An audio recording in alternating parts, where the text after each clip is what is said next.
Yo guys, it's your homie Xenopain. I'd like to welcome y'all to another Tera video, and today we'll be going over the Lancer. So everyone thinks you're trash. Everyone says, oh, you can't hold aggro. Well, in this guide we'll be covering all the bases that will make you a bomb-ass tank. And guys, how we're going to begin this guide is with our glyphs.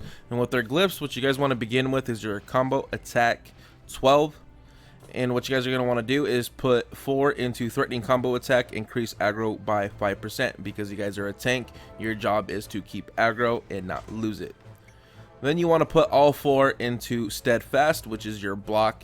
You want that 30% chance to increase power by 15% for 10 seconds on a successful block, and it also increased skill damage for shield counter by 25%, also reducing the MP cost for shield counter, and reinforce steadfast for that RE by 500, because RE is your bread and butter to keep your shield up, and you guys don't want to lose that, because if you guys lose that, you guys are going to get bitch smacked for a ton of damage. Then we're going to skip over onslaught and go into challenging shout 9. The reason why we want to put glyphs into here is because it gives you increased aggro by 20%, and when you guys are doing your block and your combo attack, you guys are going to want it in between phases where you guys find a safe zone to be able to reinforce challenging shout throughout the fight, because aggro does drop. It's not where you can build it up and you get to keep it. It's to the point where, say your DPS has 50 and you have 50, well, it's your job to keep on doing your challenging shout to increase it over that 50 threshold, so that way you can hold aggro constantly. That's the reason why you keep on shouting at the boss to hold aggro. You also want to put some points into the ardent challenging shout, which is also increases your RE regeneration by 30%, because like I said, I can't stress it enough that your RE is your bread and butter to your tank.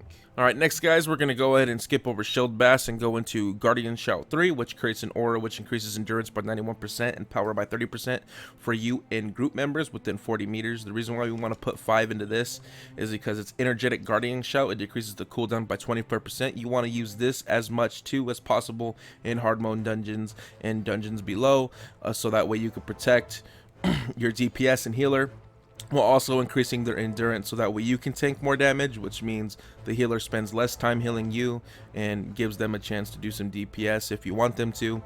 And just less heals all in all just makes the fights go way easier, so get that decreased cooldown by 25%. Then we're going to go into shield counter 9. This is going to be your main thing you're going to want to use to hold aggro, because if you're just holding your shield there, you're going to eventually lose aggro. So the shield counter is the necessity. It's a necessity to put glyphs into here. This will maintain your aggro for the most part in a dungeon, and you guys want to go ahead and put a glyph in both of these for the increased aggro by 100% and increase the RE generation by 50%. You want that RE generation for sure. And then we're going to go ahead and skip all these and go into second wind 7, or yeah, 5, yeah, 7. And you want to get the energetic second wind, decreases cooldown by 25% and increases RE generation by 20%. And the reason why you want to decrease the cooldown on this is just in case something happens to your healer. You know, maybe the boss decided to randomly attack somebody, or maybe your healer randomly pulled aggro because you fucked up in your rotation somewhere. It's good to have that second wind, so that way you can heal yourself up in a clutch situation. Alright guys, we're going to go ahead and jump into crystals, and we're going to be covering the weapon. And the way you guys want to set up your weapon is with increased damage and or increased crit. As you guys can see, I have 3 increased damage crystal modifiers on my weapon, because damage also helps you somewhat keep aggro on a monster, and then 1 increased aggro by 56%. If you guys need more than 1 increased aggro, there's a problem with your rotation. That's where it comes down to it. So if that's the case, guys, make sure you guys play more, watch a little bit more videos, and get that rotation down with your tank. But we'll be covering that in my video, so don't worry. But yeah, you just need 1 increased aggro. Now we're going to go and jump into our defensive gear, which is, you know, your armor.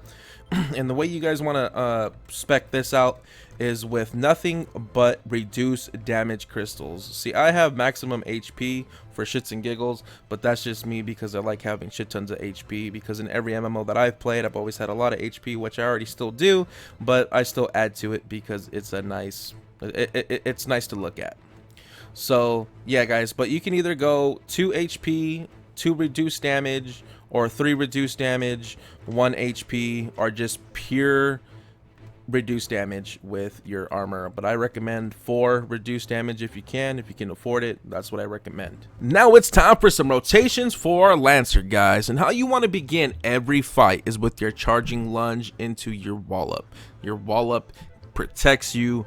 It just keeps you from taking damage, and you can go directly into your stand fast right after that. But we're talking about the rotation here, not how good wallop is. You want to go into your stand fast into your challenging shout combo with infuriate if you can. Sometimes the bosses will not allow you to do this, so just do a challenging shout into a shield counter will be fine. Also, when you find an opportunity to use them, use these in between your stand fast and counters. Pledge of Protections, Iron Will, Rallying Cry, and Guardian Shout. Use Guardian Shout and Rallying Cry at your own discretion, because using one will put the other on cooldown. So if you feel you need more endurance, then use Guardian Shout instead. But if you need more aggro, using Rallying Cry is susceptible in this situation. Now, there is a difference in a good tank and a bomb-ass tank. A good tank is someone who is a meat shield and does their rotation and blocks correctly.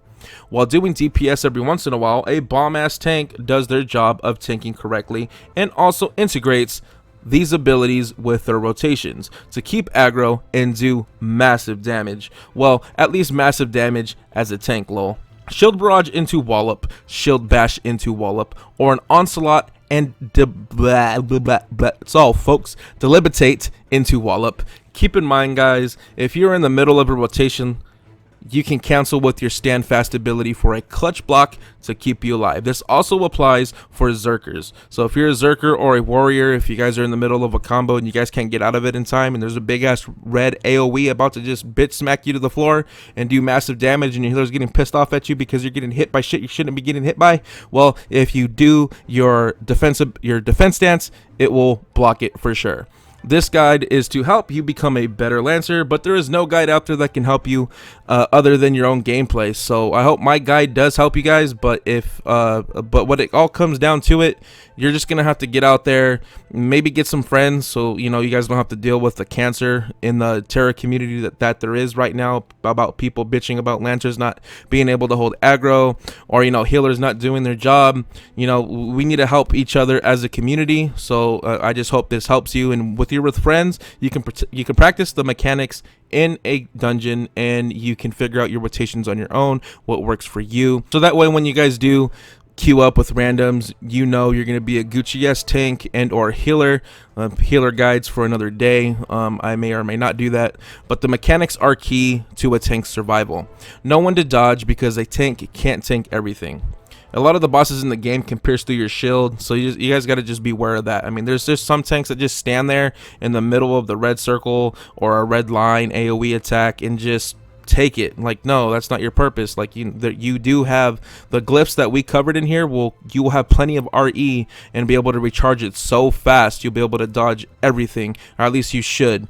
And I'm not even me, I can't even dodge everything, so I'm not trying to make me sound like, oh, I'm a bomb ass tank and this and that, blah blah blah blah blah. Well, I mean, I am a bomb ass tank, but I'm not perfect. So I mean, we all make our mistakes. Dodging is a necessity every once in a while. I hope you guys enjoyed this video, and thank you for stopping by. Yo guys, we are sponsored by MacTechStore.com, where you can get your Gucci gaming accessories, such as console skins, apparel, decor to make your living room look dope, or your room, gaming audio cables, video game memorabilia. They have a bunch of statues and gear that is gaming and anime based, such as Dragon Ball Z, Dark Souls, Rick and Morty, and etc. at a very, very good price. So check out MacTechStore.com, which will be provided in the link in the description down below. And if you guys enjoyed the video, don't forget to check out my Patreon page if you guys want to help support your homie and his content. And don't forget to smack that like button and subscribe if you guys want more Skyforge, Tera, MMO, and gaming news. Your homie Xenopane out. Peace.